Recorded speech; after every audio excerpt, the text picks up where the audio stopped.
आपके साथ कनिका अरोरा और आप देख रहे हैं सुदर्शन न्यूज। शाम के 7 बज चुके हैं और वक्त है जवाब तो चाहिए का। आज हम बात करेंगे जम्मू कश्मीर में अनुच्छेद 370 हटने के बाद से ही इस्लामी आतंकी और उसके आका पाकिस्तान में छटपटाहट है। वह किसी भी हाल में प्रदेश की शांति व्यवस्था को बिगाड़ना चाहते हैं। सेना के काफिले पर हमले के 2 दिन बाद आतंकियों ने अब एक रिटायर्ड पुलिस अधिकारी को निशाना बनाया है। वह नजदीकी मस्जिद में नमाज पढ़ने के लिए गए हुए थे और इस दौरान आतंकियों ने उन पर फायरिंग कर दी। गोली लगते ही वे गिर पड़े। उन्हें अस्पताल ले जाया गया, जहां उन्हें डॉक्टर्स ने मृत घोषित कर दिया। जम्मू कश्मीर पुलिस ने बताया है कि पूरे इलाके को घेर लिया गया है और स्थानीय लोगों से इस इलाके से दूर रहने को कहा जा रहा है। पुलिस ने यह भी कहा कि मामले की जांच फिलहाल की जा रही है और हत्या को अंजाम देने वालों के बारे में पुलिस पता लगा रही है। लेकिन सबसे बड़ा सवाल यह है कि इन आतंकियों को पनाह कौन दे रहा है, जिससे कि आतंकी घटना को अंजाम देने में ये कामयाब हो रहे हैं। ऐसे में आए दिन हमारे देश के जवान और पुलिस कब बलिदान होते रहेंगे, ये समझ में नहीं आ रहा है, क्योंकि इस तरीके की घटनाएं जो हैं वो लगातार जम्मू कश्मीर में काफी तेजी से बढ़ती हुई दिखाई दे रही हैं। सबसे पहले आप देखिए क्या है पूरा मामला इस रिपोर्ट में।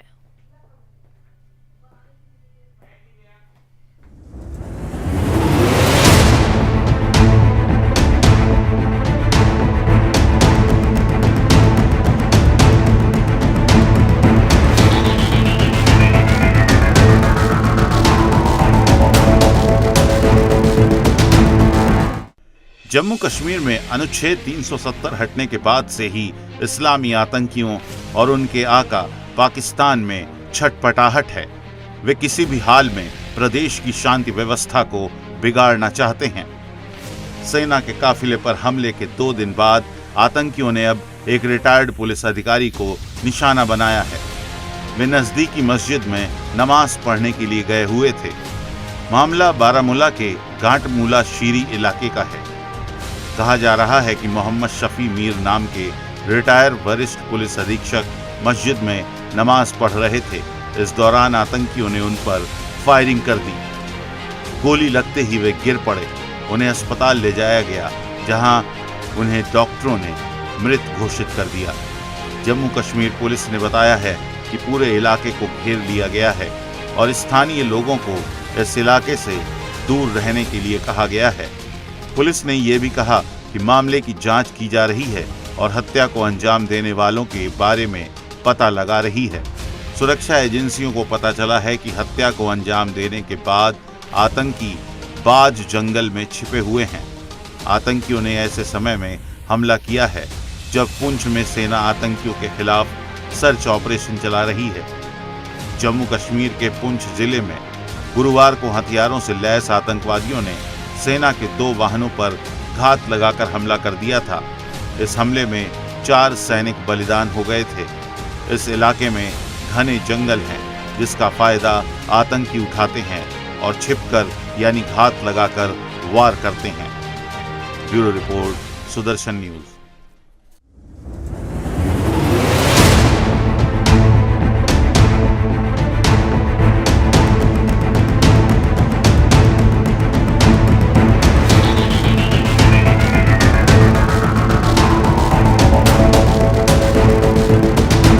तो आखिरकार जम्मू कश्मीर कब आतंक मुक्त होगा, इस पर आज हम चर्चा करेंगे। हमारे साथ हमारे तमाम गेस्ट इस वक्त जुड़ चुके हैं। सबसे पहले तो हमारे ब्यूरो चीफ रोहिल बशीर इस वक्त जुड़ चुके हैं और वहीं बीजेपी प्रवक्ता अभिजीत जसरोतिया जी हमारे साथ जुड़ गए हैं और साथ ही डिफेंस एक्सपर्ट यूके देवनाथ जी इस वक्त हमारे साथ जुड़ चुके हैं। आप तीनों का सबसे पहले बहुत बहुत स्वागत है। सबसे पहले मैं रोहिल आपके पास ही आना चाहूंगी, चूंकि आप ग्राउंड जीरो पर मौजूद रहते हैं और हर एक खबर की अपडेट आप हम तक पहुंचाते हैं, बारीकी से हर एक जानकारी देते हैं। ये जो घटनाएं लगातार जम्मू कश्मीर में घट रही हैं, पिछले कुछ महीनों से हम देख रहे हैं कि इन आतंकवादी हमलों में और ज्यादा तेजी आ रही है। बेहद चिंता का विषय बना हुआ है रोहिल। देखिए कनिका, आपको मैं बताना चाहूँगा कि पिछले 6 महीनों की अगर बात करें तो लगातार 6 महीनों से जो आतंकवाद है, वो पीर पंजाल के इलाकों में देखने को मिल रहा है। यानी कि साफ तौर पे जो पुंछ और राजौरी के जो डिस्ट्रिक्ट्स है, वहाँ पर ये आतंकवाद जो है कहीं न कहीं बढ़ता हुआ नज़र आ रहा है। मैं आपको इसकी जानकारी ये दे दूँ कि पुंछ और राजौरी के जो 2 अलग-अलग डिस्ट्रिक्ट्स हैं, उनके जो ऐसे इलाके हैं जहाँ पर आतंकवाद को देखा जा रहा है, वो एलओसी से सटीक वाले इलाके हैं। इस वजह से वहाँ पर इन्फिल्ट्रेशन की कोशिशें लगातार होती है। हालाँकि भारतीय सेना और बीएसएफ के जवान भरपूर तरीके से किसी भी इन्फिल्ट्रेशन का मुंहतोड़ जवाब देने में लगातार वहाँ पे सक्षम है। लेकिन अगर इन इलाकों की बात करें, जैसा कि कुछ दिन पहले ही एक वरिष्ठ सेना के अधिकारी ने जानकारी दी थी, जो पीर पंजाल का इलाका है, वहाँ जी। पर 20 से लेकर 28 विदेशी आतंकियों का ग्रुप जो है, वो इन 2 डिस्ट्रिक्ट्स के अलग-अलग इलाकों में मौजूद है, क्योंकि वहाँ छुपने के लिए काफ़ी ज़्यादा जगह है, घनी झाड़ियाँ हैं, काफ़ी ज़्यादा घने जंगल है और एलओसी से ये फ़ायदा है उन आतंकियों को कि एलओसी से सटीक वाले इलाके हैं। इस वजह से ये कहना है कि 20 से लेकर 28 आतंकियों का जो विदेशी आतंकी हथियार से काफ़ी ज़्यादा लैस है, वो इन इलाकों में मौजूद है और पूरी तरीके से वो आतंकवाद को पीर पंजाल के इलाकों में बढ़ावा दे रहे हैं। लेकिन उसके बाद तुरंत बाद ही अगर एंटी मिलिटेंट टेरर ऑपरेशंस लगातार चलाए जा रहे हैं, उसमें कई हद तक जो है सुरक्षा बल के जवानों को कई बड़ी सफलताएँ जो है हाथ लगी है। लेकिन उसके बावजूद भी जो टारगेट किलिंग का सिलसिला है, वो कश्मीर में लगातार जारी है और थमने का नाम नहीं ले रहा है। जैसा कि आपको पता है कि आज सुबह ही लगभग 5 बजे के करीब जो रिटायर्ड एसपी है मोहम्मद शफी, उनके ऊपर किस तरीके से अंधाधुंध आतंकियों की तरफ से गोलियां चलाई गई और उनको अगरचे हॉस्पिटल में भर्ती कर लिया गया था, लेकिन वहां पर डॉक्टरों ने उनको मुर्दा करार दिया। तो इस तरीके से एक और कायराना और हरकत जो है यहाँ पर आतंकियों की तरफ से की गई है, जिसमें रिटायर्ड एसपी जो है उनकी मौत हो गई है। तो कुल मिलाकर अगर देखा जाए तो जो आतंकवाद को यहाँ पे जिस तरीके से बढ़ावा मिल रहा है, पीर पंजाल के इलाकों से आतंकी जो ऑपरेट हो रहे हैं और जो इंटेलिजेंस इनपुट्स के अगर बात करें तो जो इनके आका एलओसी के उस पार बैठे हैं, उनको ये टास्क दिया गया है कि आतंकी जो हमले हैं उनको ज्यादा से ज्यादा अंजाम दिया जाए। लेकिन एक कहीं ना कहीं रणनीति अपनानी होगी अब सुरक्षा बल के जवानों को, कोई खास किस्म की रणनीति अपनानी होगी। जिस तरीके से लगातार एंटी टेरर ऑपरेशंस में पिछले कई दिनों से लगातार तेजी लाई जा रही है, तो ऐसा ही कहीं ना कहीं जो है ऐसी सिचुएशन को देखा जाए तो सिचुएशन के हिसाब से एंटी टेरर ऑपरेशंस में भी काफी ज्यादा जो है तेजी वो लानी चाहिए। इस तरह से सुरक्षा बल के जवानों को और ज्यादा सफलताएं जो है वो मिल सकती है। आगे भी आपसे चर्चा करेंगे। हमारे साथ डिफेंस एक्सपर्ट भी लगातार बने हुए हैं। देवनाथ जी, आपके पास आना चाहूंगी और जानना चाहूंगी सबसे पहले कि आखिरकार कमी कहां रह जा रही है। सुरक्षा व्यवस्थाएं हम कहते हैं इतनी चाक चौबंद हैं, पूरी तरीके से निगरानी रखी जाती है, लेकिन आखिरकार आतंकियों को पनाह कौन दे रहा है, बड़ा सवाल है। जी हाँ, जहां तक आतंकवादियों को पनाह देने वाले लोग हैं वो बहुत कम हैं। मुश्किल से 100 में से एक ऐसा बंदा कश्मीर में आज आपको मिलेगा जिसकी सहानुभूति आतंकवादियों के साथ है। वहां पर कुछ अंडरग्राउंड स्लीपर सेल्स हैं, ओवरग्राउंड वर्कर्स भी हैं और एक दो लोग ऐसे हैं जो कि शायद पैसा लेकर भी ऐसे काम कर रहे हैं, यानी आतंकवादियों को शरण दे रहे हैं, उनको जानकारी मुहैया करा रहे हैं। आज जो ये हमला हुआ बहुत दुख की बात है। दुनिया भर के जितने आतंकवादी संगठन होते हैं, भारत में ही नहीं विदेशों में भी, और भारत में भी हमने देखा कि ये एक स्टैंडर्ड टेक्निक होती है इनकी कि जो पुलिस के कर्मचारी हैं जो या तो ऑफ ड्यूटी हैं या पुलिस के वह कर्मचारी जो रिटायर हो चुके हैं उनके ऊपर हमला कर दें। इनका मकसद ये होता है कि पुलिस जो लोकल पुलिस है, स्टेट पुलिस है, उसको उनका मोरल लो कर देना, उनको डरा देना और उनके परिवारों पर दबाव डालना। इस तरह की चीजें हम जब नक्सलवादी मूवमेंट था तब भी देख चुके हैं, पंजाब में जब आतंकवादी पनप रहे थे तब भी हमने देखा था। अब छत्तीसगढ़ और आसपास जो विघटनकारी तत्व हैं वो भी कभी कभी ऐसा करते हैं। लोकल पुलिस को अलर्ट रहना पड़ेगा। एक स्टेट सब्जेक्ट है, यानी जो स्टेट की सरकार है उनकी होम मिनिस्ट्री को इंश्योर करना पड़ेगा कि हमारे जो पुलिस के अफसरान हैं, पुलिस के जवान हैं जो कि ऑफ ड्यूटी हैं या जो रिटायर हो चुके हैं, उनको ऐसी जगह पर घर मुहैया करा जाए जो कि जरा सेफ एरिया हो, अगर हो सके तो थोड़ा सेग्रीगेटेड एरिया हो, अगर हो सके तो वहां पे पुलिस के कुछ जवान भी तैनात होने चाहिए बाजार में या धार्मिक स्थलों पे, जो कि ये इंश्योर करें कि इस तरह के स्लीपिंग सेल्स या लोन वुल्फ अटैक हमारे पुलिस के लोगों पर ना हो। लेकिन मोटे तौर पर मैं आपको बताना चाहता हूं कि भारत सरकार बहुत कड़े कदम ले रही है और धारा 370 जब से कश्मीर में हटाई गई है अगस्त 2019 में, तब से आतंकवादी कार्रवाइयों में, गतिविधियों में बहुत कमी आई है। आप देखेंगे कि आतंकवादी जो हैं वो अब हिट एंड रन टेक्निक का सर, ज्यादा आप कह रहे हैं कि कमी तो आई है, लेकिन अगर हम पिछले 6 महीने का रिकॉर्ड देखें तो काफी तेजी भी आई है। इस बात को हम झुठला नहीं सकते हैं सर। जी हाँ, पिछले 6 महीने में, पिछले 3 महीने में थोड़ी तेजी आई है। एक ये ट्रेंड होता है, जब भी आतंकवादी, अगस्त का महीना आते ही आतंकवादी जो हैं वो आजादी, यानी भारत की आजादी, पाकिस्तान की आजादी, कश्मीर की आजादी का एक स्वांग रचते हैं, 15 अगस्त 14 अगस्त वाला। और अब 2019 से जब भी अगस्त का महीना आता है, ये लोग धारा 370 को लेकर खलबली मचाने की कोशिश करते हैं, क्योंकि वो अगस्त के महीने में ही निरस्त किया गया था। इसके बाद क्या होता है कि भारत में त्योहारों का माहौल चालू हो जाता है अक्टूबर के महीने में जी। तो ये चाहते हैं कि त्योहारों में खलबली पैदा करें, ताकि हिंदू जो लोग हैं वो ज्यादा गुस्सा हो जाए। अब क्या हो रहा है, पीर पंजाल पे बर्फ गिर रही है, तो ये एक बड़ा पिक्यूलियर चीज है, हर साल होता है। नवंबर के महीने में क्या होता है कि पीर पंजाल की जो ऊंची इलाके हैं वहां पर 1 फुट 2 फुट बर्फ गिर जाती है, जो कि अब दिसंबर में बढ़कर 4 फुट 6 फुट होने वाली है। तो ये आतंकवादी संगठन और इनके जो आका सरहद के पार बैठे हैं, आईएसआई के जो जहां पर ये लोग शरण देते हैं, जहां आईएसआई इनको ट्रेन करती है, वो कोशिश करते हैं कि बर्फ बहुत भारी होने के पहले ही इनको इंडिया में घुसा दिया जाए। तो ये एक ट्रेंड है जो कि अगस्त, सितंबर, अक्टूबर, नवंबर, दिसंबर तक चलता है। आप देखेंगे कि जैसे ही वहां पीर पंजाल की ऊंचाइयों पर बर्फ जो है, मोटी बर्फ पड़ जाएगी, तो आतंकवादी कार्रवाइयां थोड़ी कम हो जाती हैं। और ये जो ट्रेंड है ये पिछले दशकों से चल रहा है। गौरतलब बात है कि हमारी जो जेएनके की पुलिस है, उनकी जो एलआईयूज हैं और जो सीआरपीएफ का जो प्रोटेक्शन ग्रिड है और आर्मी जो एलओसी पर डिप्लॉयड है, वो इन ट्रेंड्स को जानती हैं और इक्का दुक्का जो ऐसे कार्रवाइयां आतंकी करते हैं उनको थोड़ा अब दबाने की जरूरत है। लेकिन मैं क्योंकि खुद फौज में था, मैं कश्मीर में 4 साल तक डिप्लॉयड था, मैं आपको बता दूं हमारी फौज को और पुलिस को क्लियर ऑर्डर है कि हमारी जो कार्रवाई है वो इतनी ज्यादा भी सख्त ना हो जाए कि एक आतंकवादी के पीछे हम 10 दूसरे सिविलियंस को या महिलाओं और बच्चे या बूढ़ों को परेशान करें। तो हमारी आर्मी और सीआरपीएफ जब कार्रवाई करती है, कोशिश करती है कि भले ही एक आतंकवादी निकल जाए, लेकिन वहां के जो लोकल महिलाएं, बच्चे हैं, बूढ़े हैं, उनको परेशानी ना हो। चलिए सर, आपके पास लौटूंगी। हमारे साथ बीजेपी प्रवक्ता लगातार बने हुए हैं। अभिजीत जी, आपके पास भी आना चाहूंगी और आपसे जानना चाहूंगी कि आखिरकार कब आतंक मुक्त होगा जम्मू कश्मीर। देखिए 370 जब हटी थी उसके बाद कहा जा रहा था, तमाम दावे भी किए जा रहे थे। अब से कुछ ही महीनों पहले का भी अगर हम जिक्र करें कि आतंक मुक्त जम्मू कश्मीर हो चुका है, लेकिन तस्वीरें सर आप देखिए कुछ और ही बयां कर रही हैं। अभिजीत जी,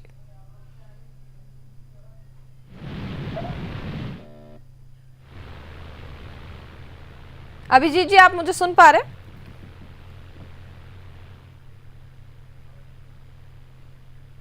चलिए, आपकी आवाज मेरे तक नहीं पहुंच पा रही है, दोबारा आपके पास लौटूंगी। जब तक रोहिल के पास चलते हैं, रोहिल आपसे जानना चाहेंगे क्योंकि लगातार आप हर एक खबर पर बारीकी से नजर बनाए रखते हैं, हर एक अपडेट हम तक पहुंचाते हैं। और जैसा कि अगर हम बात करें कि दावे ये किए जाते हैं, चाहे रक्षा मंत्री की अगर हम बात कर ले, जब भी दौरा होता है इस बात का जिक्र करते हैं कि आतंक मुक्त हो गया है जम्मू कश्मीर। केंद्रीय गृह मंत्री अमित शाह की ओर से भी ये बयान दिया जाता है, लेकिन अब जो ये तस्वीरें आ रही हैं भयावह भी हैं और चिंतित कर देने वाली हैं। देखिए कनिका, मैं आपको ये जानकारी दे दूं कि जिस तरीके से दावे जो है वो किया जा रहा है, वो कहीं ना कहीं ग्राउंड लेवल पे जो हम देख रहे हैं, क्योंकि जिस तरीके से एंटी टेरर ऑपरेशन जो है उसमें कहीं ना कहीं सुरक्षा जवानों को काफी ज्यादा जो है वो अभी तक मिली है। और जो बयान किया जा रहा है, चाहे रक्षा मंत्री की जान से बयान दिया जा रहा है, चाहे मंत्री की जान से बयान दिया जा रहा है, तो कहीं ना कहीं वो ग्राउंड लेवल पे जो है उस तरीके की सिचुएशन है, क्योंकि उस तरीके के अंतिम टेरर ऑपरेशन चलाए गए हैं, काफी ज्यादा आतंकियों को ढेर किया गया है। धारा 370 जब से हटा है 2019 से, उसके बाद जिस तरीके से काफी ज्यादा तेजी लाई गई और ऑपरेशन ऑल आउट का पार्ट 2 जिस तरीके से इसका नाम दिया गया है। लेकिन जो हमारे पैनलिस्ट अभी एक बात कर रहे थे कि बर्फबारी से पहले जो इन्फिल्ट्रेशन की कोशिश है वो लगातार देखने को मिल रही है, ये बात पूरी तरीके से सच है, क्योंकि बर्फबारी काफी ज्यादा होती है और बर्फबारी से पहले जिस तरीके की इन्फिल्ट्रेशन अटेम्प्ट होते हैं पूरे जम्मू कश्मीर के एलओसी से, वो लगातार जो है आतंकियों की तरफ से हो रही है और उनको पूरी तरीके से सपोर्ट अगर कर रही है तो पाकिस्तानी आर्मी कर रही है। और जो लॉन्च पैड्स है, जो वहां के लॉन्च पैड्स है, जो लगभग 200 के करीब लॉन्चिंग पैड्स वहां पर है, वहां पर लगातार सक्रिय आतंकी जो है वो इसी फिराक में होते हैं कि बर्फबारी से पहले सभी उनके मंसूबे जो है उनको किसी न किसी तरीके से कामयाब बनाया जाए। लेकिन वहां पर भी अगर देखा जाए तो एलओसी पे भी काफी ज्यादा एंटी टेरर ग्रुप जो है वो मजबूत कर लिया गया है और अब आने वाले समय में और ज्यादा जो है वक्त पर अलर्टनेस फोर्सेस की तरफ से बढ़ाई जाएगी। लेकिन अगर देखा जाए तो बर्फबारी से पहले इस तरीके की कार्रवाई जो है लगातार जम्मू कश्मीर में देखने को मिल रही है, क्योंकि अक्टूबर से अगर अभी तक यानी कि दिसंबर की बात करें तो श्रीनगर और इसके आसपास के इलाकों में 3 ऐसी टारगेट किलिंग हुई है, जिसमें जम्मू कश्मीर पुलिस का इंस्पेक्टर मसरूर अहमद भी मौजूद है, जिसको आतंकियों ने ईदगाह के इलाके में गोलियां मारकर उनकी हत्या की गई थी। तो कुल मिलाकर अगर देखा जाए तो अक्टूबर से ही 10 दिसंबर तक जो है इस तरह की कार्रवाइयां जो है यहाँ पर देखने को मिल रही है और साफ तौर पर एलओसी पर लगातार जो है घुसपैठ की कोशिश बर्फबारी होने से पहले ही लगातार आतंकियों की तरफ से की जा रही है। तरीका और बिल्कुल रोहिल, क्या ये जानकारी अभी तक मिल पाई है कि यहाँ पर जिन आतंकवादियों ने उन पर हमला किया, हालांकि पुलिस की ओर से तो ये कहा जा रहा है कि जांच पड़ताल चल रही है और जो आतंकवादी हैं उनको उनकी धरपकड़ करने की कोशिश की जा रही है, लेकिन कुछ अपडेट अभी तक मिल पाया है?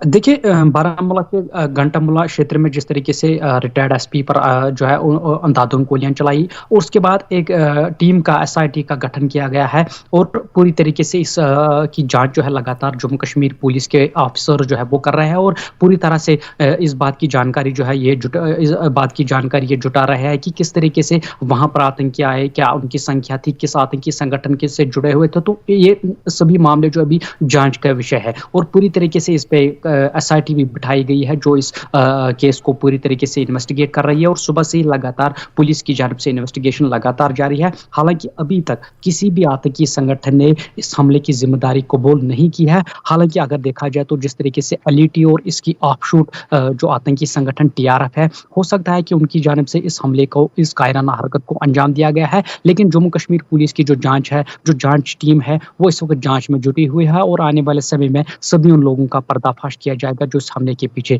मुलव्वस है। कनिका, चलिए ठीक है, बिल्कुल रोहिल, आप बने रहिए हमारे साथ। अभिजीत जी, अब आपके पास आना चाहूंगी और आपसे जानना चाहूंगी कि आखिरकार जम्मू कश्मीर कब आतंक मुक्त होगा, क्योंकि अगर हम बात करें तो 370 हटने के बाद दावे हो रहे थे कि यहाँ पर आतंक खत्म हो जाएगा, लेकिन जैसा कि मैंने पहले भी जिक्र किया, अगर हम 6 महीने का डेटा उठाकर देखें तो किस तरीके से आतंकवादी हमलों में यहाँ पर तेजी आई है, क्या कहेंगे आप?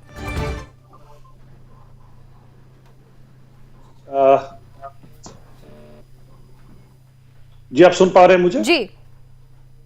देखिए, सबसे पहले तो बात यह है, आज वीर साहब के परिवार के साथ हम सभी के सभी लोग खड़े, हम समझ सकते हैं कितनी उनपे जो आपदा आज आन गिरी है, हम उन सब के सब उनके साथ हैं। लेकिन सबसे बड़ी चीज जो आज आती है वो खासकर जो देखने की जरूरत है वो ये है कि आज कहां गए वो सारे के सारे लोग जो अब इन सब चीजों को किसी एक कम्युनिटी के साथ जोड़कर देखते थे या बात किया करते थे। क्योंकि जब उनकी ये निर्मम हत्या की गई है तो वो उस समय अजान दे रहे थे, यानी कि अजान दे रहे, तो अजान देते हुए इंसान की जब हत्या की गई है तो वो कहां गए सारे के सारे लोग जो आज हर चीज को लेकर हिंदू मुसलमान करना शुरू हो जाते थे या इस पैमाने से इसको देखा करते थे।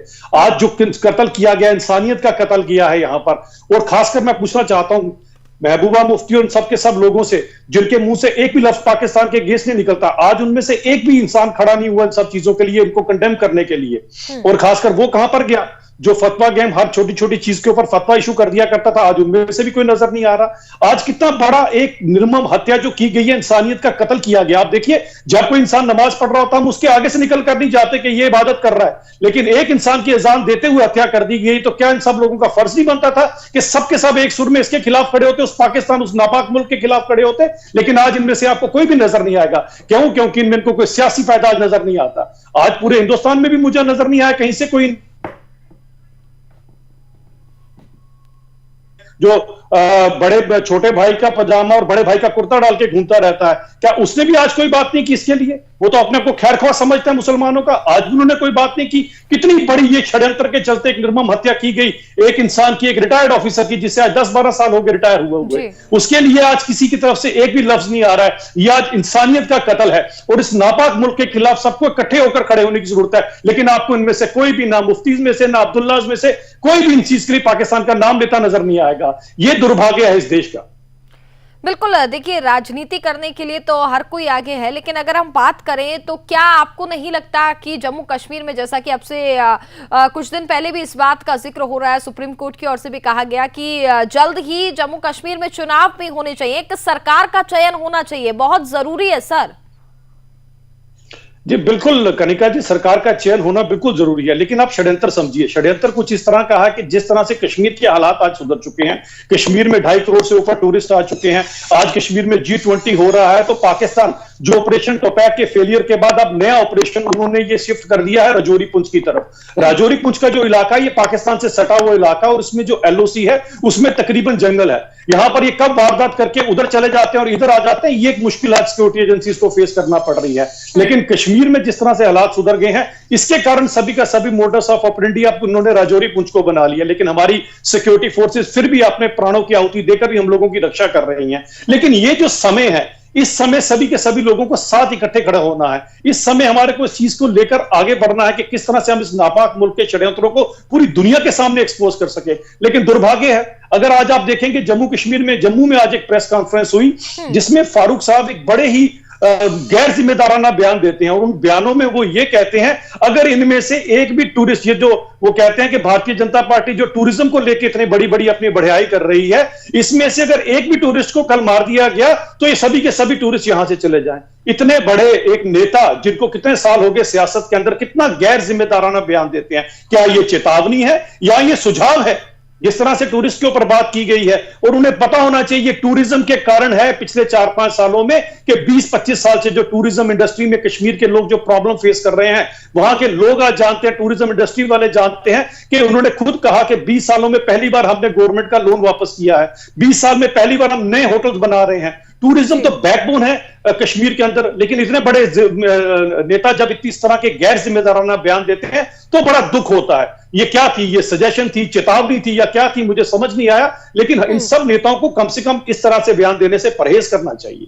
बिल्कुल, रोहिल आपके पास आना चाहूंगी। जैसा कि अभिजीत जी ने इस बात का जिक्र भी किया और मैंने खुद भी सुना कि ये जो बयान फारूक अब्दुल्ला की ओर से यहाँ पर दिया जाता है टूरिस्ट को लेकर के, इस बयान को हम किस तरीके से देखें? हालांकि देखिए तमाम बयानबाजी तो वहां पर महबूबा मुफ्ती भी करती हुई नजर आती है। जी, जिस तरीके से अभिजीत जी ने बात की तो काफी ज्यादा मैं 100% सहमत हूं इस बात से कि जब भी ऐसे स्थिति होती है, जब भी कोई जो है यहाँ पे बयानबाजी होती है, तो महबूबा मुफ्ती और फारूक अब्दुल्ला और साथ ही साथ उनके बेटे उमर अब्दुल्ला, वो उनकी बयानबाजी जो है साफ तौर पे देखने को मिलती है। लेकिन जब इस तरीके की घटना होती है तो कोई भी जो है किसी की तरफ से भी कोई स्टेटमेंट वो सामने नहीं आता है। जैसा कि जिस तरीके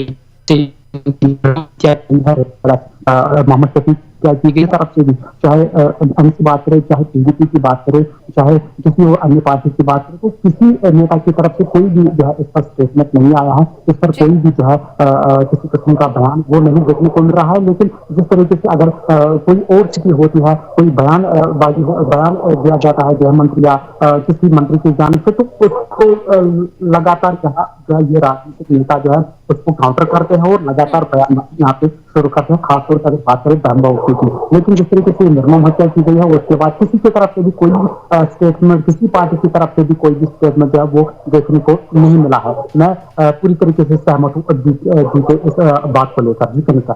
ठीक है, देवनाथ जी आपके पास आना चाहूंगी और जानना चाहूंगी। देखिए, हालांकि भारत सरकार की ओर से तमाम प्रयास तो हो रही हैं, कई कोशिशें की जा रही हैं कि आतंक मुक्त जम्मू कश्मीर हो, और अलग अलग प्रयास अपने स्तर पर सरकार कर भी रही है।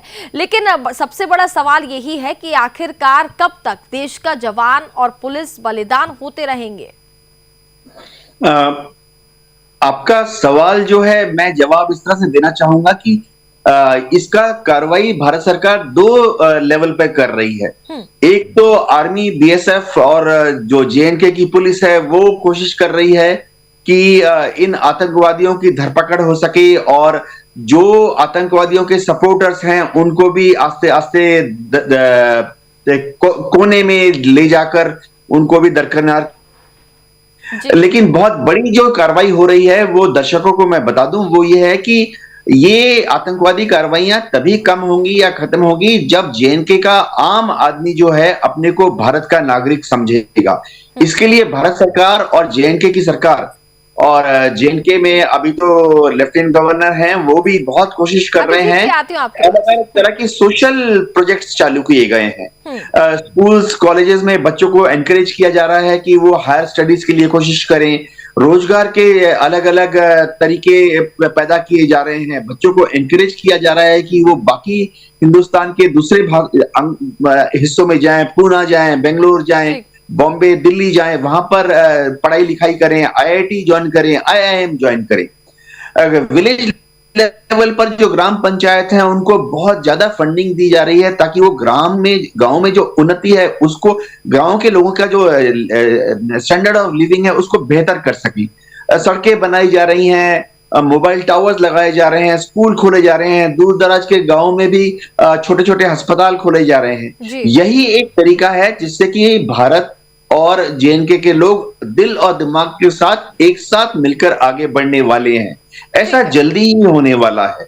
जी अभिजीत जी, आप कुछ कहना चाह रहे थे? अभिजीत जी, देखिए, ऐसी कोई बात नहीं है। आप मेरी बात सुन पा रही हैं? जी देखिए, ऐसी कोई बात नहीं है। सबसे पहली बात कि जम्मू कश्मीर के लोग हिंदुस्तानी हैं और पूरी तरह से हिंदुस्तान के साथ हैं। 1-2% लोगों को साइड पे छोड़ दीजिए, वो हर जगह पर आपको नजर आएंगे। बड़े गर्व से लोग यहाँ पर तिरंगा रैली हुई थी तो सबसे ज्यादा अगर कहीं पर तिरंगे फहराए गए थे तो इसी कश्मीर के अंदर फहराए गए थे। लेकिन दिक्कत यहाँ पर नेताओं की है, यहाँ पर आम लोगों की दिक्कत नहीं है। आम लोग बड़े गर्व के साथ हिंदुस्तानी है, अपने आप को हिंदुस्तानी कहने में गर्व महसूस करते हैं। आईआईटी, आईआईएम, एम्स जैसी सुविधाएं जम्मू कश्मीर में है, किसी को बाहर जाने की जरूरत नहीं है। G20 के बाद सबसे ज्यादा इन्वेस्टमेंट यहां पर आना शुरू हो गई है, और जम्मू कश्मीर के 60-70 साल के इतिहास में पहली बार डायरेक्ट एफडीआई जो कि सऊदी से आई है, दुबई से 550 करोड़ का यहां पर एमआर ग्रुप जो है वो मॉल बनाने जा रहा है। तो यहां पर इस तरह की कोई बात नहीं है। लेकिन इक्के दुक्के केसेस को हम पीछे छोड़ देते हैं। दुर्भाग्य यहां के नेताओं का है। अगर आप पिछले दिनों महबूबा मुफ्ती साहिबा के बयान देखें तो गाजा और फलस्तीन को लेकर वो बयान देती हैं। फलस्तीन में आपने देखा भारत ने क्या भूमिका निभाई, फलस्तीन को भी पूरी तरह से मदद पहुंचाई गई। लेकिन महबूबा मुफ्ती के अगर आप बयान देखते तो कितने दुर्भाग्यपूर्ण बयान थे। वो कहते हैं सब कुछ बंद कर दो, गाड़ियों में तेल डलवाना बंद कर दो, यानी कि अपने देश की आर्थिक अवस्था को खराब करना शुरू कर दो। जबकि जब ये वाला जब केस आया, वो अपने आप को शायद महबूबा मुफ्ती साहिबा पूरे वर्ल्ड के मुसलमानों की खैरख्वाह समझती होगी। लेकिन आज जो इतना बड़ा जब इंसिडेंस हुआ तो उनके मुंह से एक भी शब्द नहीं निकला पाकिस्तान के अगेंस्ट। और यही नहीं, जब उइगर मुसलमानों की बात आती है जो चीन के अंदर वो त्रासदियां फेस कर रहे हैं, उनके खिलाफ भी उनके मुंह से कोई भी लफ्ज नहीं निकलेगा। इतने सिलेक्टिव होकर जब ये लोग बात करते हैं तो बरगलाने की कोशिश करते हैं लोगों को। तो मैं सुदर्शन न्यूज का धन्यवाद देना चाहता हूं कि वो हर चीज को मुझे भी मौका दे रहे हैं कि सब लोगों को दूध का दूध और पानी का पानी बताया जाए, और बताया जाए किस तरह से लोगों को गुमराह करते हैं, ताकि मासूम लोग जो हैं इनकी बातों में ना आए, इनके षड्यंत्रों में ना आए। यहां पर बड़े गर्व से तिरंगे को फहराया जाता है और हम सब लोग अपने आप को हिंदुस्तानी कहने में गर्व महसूस करते हैं। बिल्कुल गर्व की बात भी है। लेकिन अगर हम बात करें अभिजीत जी, तो देखिए जिस तरीके से ये हमले हो रहे हैं, यहाँ पर पुलिस हो गए, जवान हो गए, बल्कि आम लोग ही अब सेफ फील नहीं करते। हमने पहले भी कितनी घटनाएं देखी हैं, बैंक के भीतर घुस करके गोलीबारी हो जाती है, मार दिया जाता है, ऐसे कई मामले सामने आ रहे हैं। अभी 2 से 3 दिन पहले ही जाए तो राजौरी की घटना भी आपको शायद याद होगी सर। देखिए, मैं आपको बताना चाहता हूं, मैं किसी चीज की जस्टिफिकेशन नहीं देना चाहता, लेकिन इंसिडेंट्स अगर आप देखें तो पहले से इंसिडेंट जो है वो काफी हद तक कम हो चुके हैं। पत्थरबाजी आज हो ही रही है। ये जो उन्होंने नया मोडस ऑफ ऑपरेंडी चेंज किया हुआ है कि टारगेटेड किलिंग करते हैं, और पहले के अगर आप उठाकर देखें, इन्हीं का टाइम 2003 का इंसिडेंट्स उठाकर देखें तो नदी मर्ग में पॉइंट ब्लैंक पे कश्मीरी पंडितों को 24 कश्मीरी पंडितों को भून दिया गया था, जिसमें 4 मासूम बच्चे थे। राजौरी में यहाँ पर चपनारी के इंसिडेंट्स हैं, यहाँ पर कोटरंका के इंसिडेंट्स है, जहां पर पूरे के पूरे गांव के साथ ऐसा किया जाता था, पूरे का पूरा गांव भून दिया जाता था। आज उसमें बहुत हद तक कंट्रोल कर दिया जा चुका है, लेकिन जो भी एक आधा इंसिडेंट्स होता है उसमें दुख है हमारे को, लेकिन इसके ऊपर भी पार पाया जाएगा। क्या करें, एक ऐसा नापाक मुल्क हमारा हमसाया है जो ना खुद चैन से बैठता है, ना किसी को चैन से बैठने देता है। खैर, वक्तन फवक्तन घर पे घुसकर इनको मारा जाता है, इसका जवाब इनको बहुत जल्दी दिया जाएगा। लेकिन आज इसके ऊपर सभी के सभी पॉलिटिकल पार्टीज को एक प्लेटफॉर्म पे आना चाहिए। और दुर्भाग्य है इस देश का कि मुझे कोई भी, ना उमर साहब के ट्विटर से, ना फारूक साहब से, ना महबूबा मुफ्ती के ट्विटर से, किसी से एक भी पाकिस्तान के खिलाफ एक लफ्ज भी नहीं आया। ये पाकिस्तान के लिए प्यार है या खौफ, मुझे आज तक ये समझ नहीं आ पाया। क्यों उसको क्लीन चिट देते हैं? क्यों नहीं ये ग्लोबल लेवल पे खड़े होते हैं बताने के लिए कि यही नापाक मुल्क है जो वहां पर टेररिस्ट पालता है और हमारे को यहां पर घात करने की कोशिश करता है? लेकिन ऐसा कोई भी नहीं करेगा। अकेली कुल भारतीय जनता पार्टी ही है जो इन सबके खिलाफ बात करती है। ये दुख है हमारे को इस चीज का। बिल्कुल देवनाथ जी, पाकिस्तान तो अपनी करतूतों से बाज नहीं आने वाला है। हालांकि भारत सरकार तमाम प्रयास कर रही है, जैसा कि हमने पहले भी जिक्र किया है। मैं चाहूंगी आप इस पूरे मामले पर लास्ट कमेंट क्या देना चाहेंगे? देखिए, पाकिस्तान को हम राजनीतिक लेवल पर और कूटनीतिक लेवल पर बहुत समझा चुके हैं, और मैं आपके माध्यम से देश को बताना चाहता हूं कि अगर आदेश मिला तो हमारी आर्मी और एयरफोर्स भी तैयार है। हमने जैसे उरी किया, हमने जैसे बालाकोट किया, हमारी आर्मी एयरफोर्स आदेश मिलने पर पाकिस्तान में पीओके में घुसकर इनके जो आतंकियों के लॉन्च पैड है उनको नष्ट करने के लिए तैयार हैं। इंटेलिजेंस ब्यूरो, रॉ, एनटीआरओ ने हमारे को यानी फौज को इनकी टोटल लोकेशन, उनके GPS location, latitude, longitude, satellite photo सब मुहैया कराई हैं। तो ये भारत की फौज को महज 1 घंटा या 2 घंटे का समय लगेगा और हम इनको फिर से दिखा सकते हैं कि अगर भारत चाहता है तो क्या कर सकता है। हम हथौड़ा और भारी हथौड़ा भी इस्तेमाल कर सकते हैं। चलिए देवनाथ जी और अभिजीत जी, आपका बहुत बहुत धन्यवाद। साथ ही रोहिल, आप पूरे मामले पर नजर बनाए रखिए, क्योंकि इस पूरे घटनाक्रम पर अपडेट जरूर आएगा। और साथ ही जिन आतंकवादियों ने यहाँ पर हमला किया था, उन आतंकवादियों की धरपकड़ करना भी बहुत जरूरी है। आप नजर बनाए रखिए और हर एक अपडेट हम तक पहुंचाते रहिएगा। फिलहाल आप सभी का बहुत बहुत धन्यवाद हमारे साथ जुड़ने के लिए। इसी के साथ फिलहाल इस कार्यक्रम में बस इतना ही। आप देखते रहिए सुदर्शन न्यूज।